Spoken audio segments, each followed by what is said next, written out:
గతంలో వైకాపా పార్టీ అధికారంలోకి వచ్చిన మొదటి 6 నెలల్లోనే నా పైన విశాఖపట్నం ఎడిషన్ లో దుష్ప్రచారం చేస్తూ ఒక ఆర్టికల్ రాయడం జరిగింది. దాంట్లో భాగంగా ప్రత్యేకంగా నేను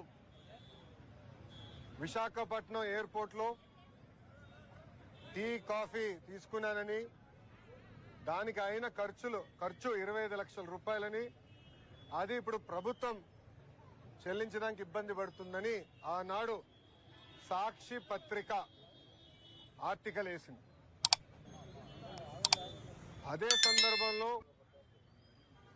ఢిల్లీలో ఉన్న ద వీక్ అనేది వీక్లీ మ్యాగజైన్ కూడా ఆ కథనాన్ని వేయడం జరిగింది. ఇమ్మీడియట్ గా నేను సాక్షికి అటు వీక్ కూడా లీగల్ నోటీస్ పంపించడం జరిగింది. ఆధారాలతో సహా వాళ్ళ ముందలు పెట్టాను.